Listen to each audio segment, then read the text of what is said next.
So during the earthquake, I was in Boda having a coffee with my friend when everything suddenly started to shake. And in the beginning, we didn't know what was going on because this was the first time I experienced the earthquake. And we ran out of the street where people were collected and people were panicking and crying, and I remember people were bleeding, and yeah, it was terrible. It was like a nightmare. And by then we never thought it was going to continue with aftershocks, and we were scared. We have been scared for 2 weeks now. Not being able to relax inside our houses. Scared of having new aftershocks. Scared of our houses. We are scared of the fate that our houses can be getting destroyed again. 10 days I was sleeping outside in the garden of my neighbors before we decided to move in again. And it was only like 6 days later that we had a big earthquake again. So now once again we are sleeping outside, and people don't know what to do because we don't know if it's going to end or if it's going to continue. And during those 2 weeks, we have been helping people. We have been funding money from Sweden, where we have helped support 2 villages and a rehabilitation center for disabled kids. And I am going back to Sweden, and I hope that we can continue collect money because people are still in need of help. They are in need of help so they can get food and tents and supplies. People are still scared, and we can see that people have left Kathmandu because of their fear for a new aftershock. So there are less people in Kathmandu, and the shops are closed. It's hard to go back to normal life. It has been like a never-ending nightmare. It has been terrible, and I don't wish anyone to experience this. Just got my neck because of the earthquake anyway. Apart from that, it was a good experience. This is the first time I had my earthquake. It's not like a birthday, but it was kind of a good experience. First one was 7.9. I was playing my guitar at the rooftop. At the terrace actually. There's no rooftop in the bar. So I was playing my guitar on the terrace, and then it shook. It shook like crazy. I had my guitar in my hand and I had a beat, and then I just ran down all the way down, and where still the earth was shaking. So that was something that made me realize how temporary we are and how impermanent life is. So that was an amazing experience. The next one was when I was in the Department of Education. That time, it was an amazing experience because you could see actually people panic. But the best thing about something that actually triggered me was, I kept my calm and just thought it would be over, and so I just waited for it to go away. And well, you know how it is. If you survive, it's a good luck. If you don't survive, it's a bad luck. So we survived. We're still there. So there are so many people who are homeless and who have not survived. I give my empathy to them, and I'm really sorry for your loss. It's a crazy time in the world anyway, and it's really hard right now for everyone and anyone. So I do give my heart to you all, and I hope this gets over. If this doesn't get over, maybe it's just the way it is, and let's see. We just have to be positive. Even if the sun sets, it will rise again in the morning. When the earthquake occurred, me and my brother were sitting in the living room, and I just felt a slight shake. I did not realize that it would be such a big earthquake, and me and my brother ran. We were laughing, we were taking it so casually because we didn't know it was so big, and when we reached to the main gate, it started shaking really wildly, and we couldn't get out of the main gate. And when we finally got out, everyone was screaming and shouting, and there was chaos all around, and people didn't even realize that this was an earthquake. They thought that this was the end of the world, and it was a big tragedy for Nepal. And we sat in an open space for a few hours. We thought that it would be over, but it went on and on, the aftershocks, and we slept there and we ate there, and the government has not been so active in its efforts. This is the time when people need the government the most, but government is not so active. You can't just say you when the second earthquake occurred, I was in a house that was going to collapse, and I was alone there, and I was so scared. I thought that I would die right there, and I didn't see any point in running down the stairs, because that was it. That was I felt that I would die right there, but I didn't die, and I ran down when the earthquake had finished, and everyone was screaming and shouting, and people were so sad, because they thought because life had gone back to normal. But when the second earthquake occurred, it was just really sad. And the earthquake made me realize a lot of things. It made me realize that life is not about material possessions, but it is about it's not about the luxury you have. It's about how you can cope up with bad situations, and it's about struggle. It made me realize that my family is the most important thing in my life, and that's it. Thank you. Day 25th of April 2015, we had a massive earthquake in Nepal, which has changed the face of Nepal and concept of people living in Kathmandu, outside valley. People live in not only remote area but in difficult area also. It's very hard for a rescue worker to reach out to them and even deliver first aid treatment. People are suffering and people are hungry. People want shelter.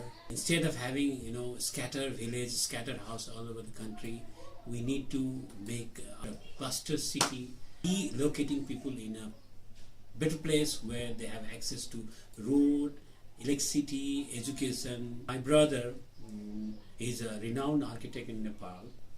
He has designed lots of multi-story building in Nepal. Let's see what he has to say. All because of the earthquake fever I've been getting for the past 15 days. It's almost 2 weeks in a row. We're having shocks. If I start counting them, there'll be more than 250 shocks, which is more than 4 magnitude. So it's a very sad day. And I think that was a very sad day, and every day we've been going through is a very sad day. It's just that anytime we have to jump out of this table and go out into the open to reach the family who are already there, sitting over a tarpaulin. If you ask me that particular question about how our buildings behaved, especially in the core areas of the country, where most of the architects and engineers are located, fortunately, many of the buildings do not suffer damage. If you count by the numbers of the building which you can see that has fallen, as you go around in the city, you'll find 1 in 1,000, maybe 1 in 5,000 buildings has fallen in the core part. But there are certain pockets in the city where, like Gangabu, Balaju is there, and then there's certain areas like Kausaltar is there, and there's Ramkot is there, and there's Sitapaila is there, and these areas have suffered a lot of damage. If I have to speak technically, it was not only the quality of construction which created large impact. It was all because of the soil and the relative movement of the earth, which triggered a lot of damage. It seems the way the building has collapsed, the way the lower floor of the building has collapsed. There's certain areas where the building might have collapsed because of the soft story construction. That is, if you have pillar which is standing free with the people have a tendency to let out sops at a lower level, and not one and two, number of sops. So those buildings were very unfortunate, and you know what has happened, those buildings have only one floor has collapsed. I have taken photographs of certain buildings of that kind, which I can always share with your channel, and it would be a very good message for the people to build a safer building. It's not that earthquake never kills, it's the building which you build that kills. It's when you run out of a building, it kills. I would advise people, if you want to know how safe is your building, maybe you might need to sit inside and see how the building works. But make sure that your building has been designed through the technical input of an architect or of an engineer, which will give you a guarantee of little damage. There will be damages in certain partition walls, filler walls, but your buildings do not have structural damage, which can also be repaired. Okay, this is one. And the second part, with my experience of doing tall buildings in the city, and we were always very careful about the quality of construction. Every of my building which I designed used to have a batching plant and a lab, good lot of technical force within that. We used to have a very strict quality control of the material we use.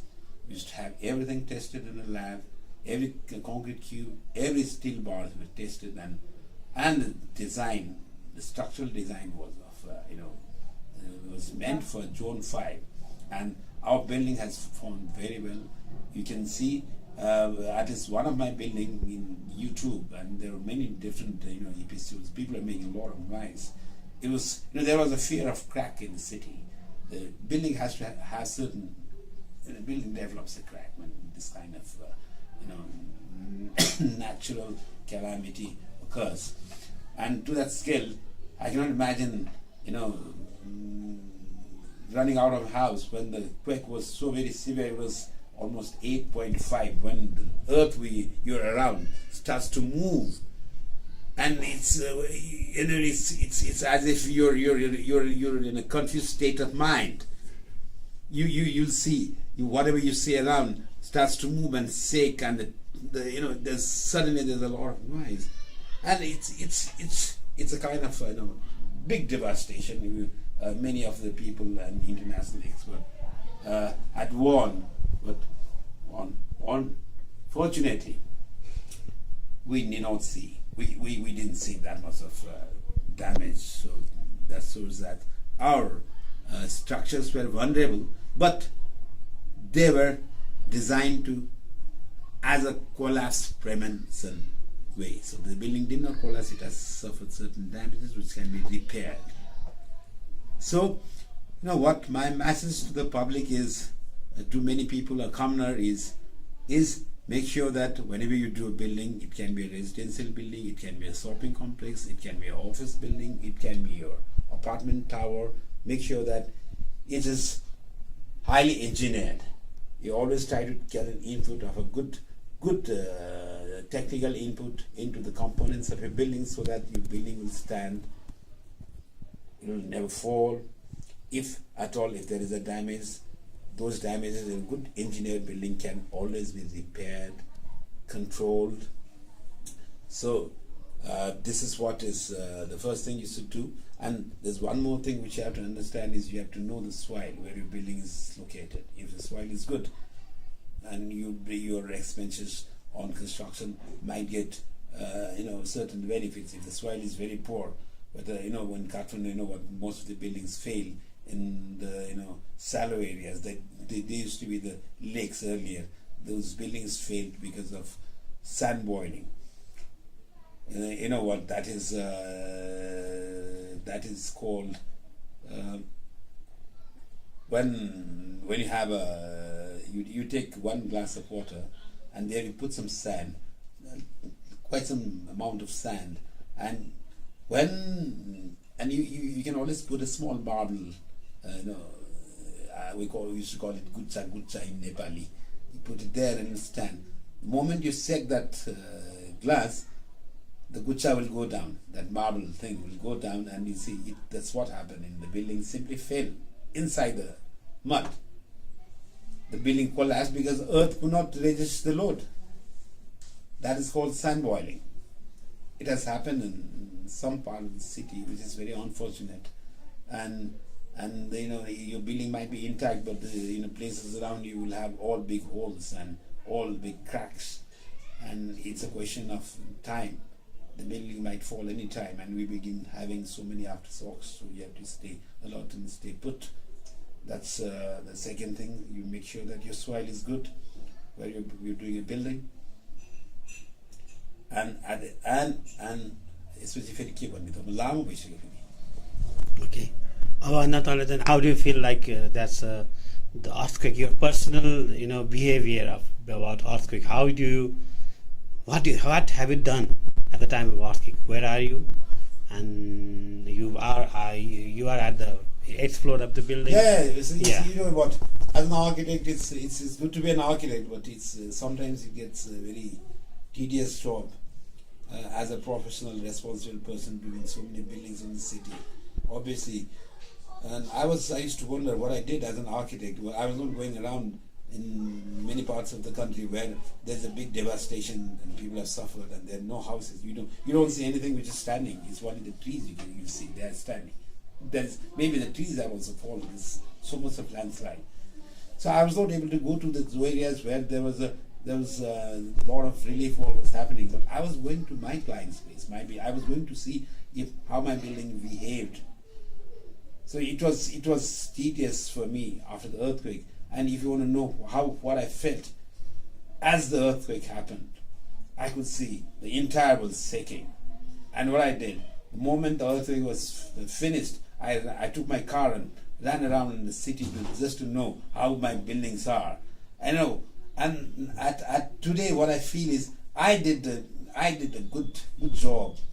I made my building safe, and I took that big responsibility as an architect to assure my client that we did a good job, and we saved lives, so many lives in the city, and we made the city proud through our good buildings. So it's for any technical manpower of the country, any engineer, any architect. My message is to make sure your building is designed properly.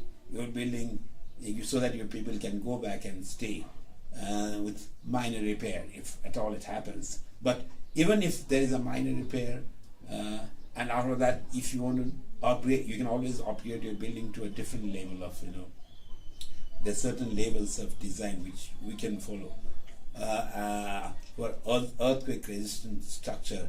Like if you are in the operating table of a hospital, you can never leave the patient, so that your building has to be operational all the time. That's the highest category in terms of earthquake safety. And there's one category below where as soon as the earthquake stops, you should be able to go back and resume your work. So you're trying to upgrade some of our buildings to that standard, adding dampers into that building. And maybe if people have funds, we can always have a building with a base isolation. That'll make sure that the building will never fall, and the building moves in a and the land moves in a different pattern. So your building is always intact. Maybe we'll be able to find these things and through so many links in the YouTube channel that is called base isolation. We can even go into the next level of architecture of base isolation after some time in the country. But in developed country, they've already started doing it. But maybe in Nepal, we'll try to get it done in some of our buildings if my clients have enough funds. But in one or two buildings after this earthquake, me and my client have decided to add certain dampers into the peripheral wall so as to assure the owner and the user and the general public to have a feeling of immediate occupancy as soon as the earthquake goes. It's like, and my feeling, I never felt anything. I was only wondering about my buildings, and okay, my family, my relatives, my wife, my kids, they always come in my mind. But more than that, I always carry my design, my work on my head, so that I want to make sure that my buildings are tall, they're intact, they make the country proud. It's like, in 2011 when the earthquake happened in Sikkim, I was in the 6th floor of the building which you have designed. At the time in 2015, you are in the same building at the 6th floor. So we have the same kind of experience that that time also I was there, and this time you are there. So how do you felt, when the earth start really shaking at the top, 6th floor? Yeah, it was. I don't know if I was fortunate or unfortunate, but that's my work. The moment the earthquake stopped, the next day we had to go and inspect one of the buildings we designed, and we were almost on the 6th floor, and we were about to leave through the stair down, and suddenly there was a quake. So what we did, we never ran. We just stayed there. We just folded the column there, and we stayed there, and we could see the building moving. We could see the noise. There was so much of noise, tremendous amount of noise, and the things were moving in a very dramatic way. And I was lost for some time, but I was only looking at the ceiling. I was wondering what could happen. But I was 100% sure that the building will stay, and the building stayed. As the earthquake stopped in 2 minutes, we came down and we walked out in the open and just wondered. And we're proud. We're the proud architects and the owner of the building. And it was so good. That was a good experience anyway. In the 6th floor. Then that earthquake was really big. That was 6.8 at a distance of 50, 60 kilometers. It was good. It was big and powerful. And it's how you design, and it's how you are always in any can be any part of the story of our building, high-rise building, and earthquake can happen, and we have to make sure that everything is right. So we did a good job doing a good architecture in the country, and I think our building will give a very positive message to many people who are here, who are outside. And I think with this earthquake and with the kind of buildings I did in the city, that will be a big lesson for so many people around the world to come back and know how we did it, how we did those buildings which are tall, standing, and they didn't suffer much damage. So we're making the country proud. And I was giving interviews in Himalayan television, and my buildings are all over YouTube. People are scared, and they should not be, because when you have a building which has been engineered properly, they are never going to fall.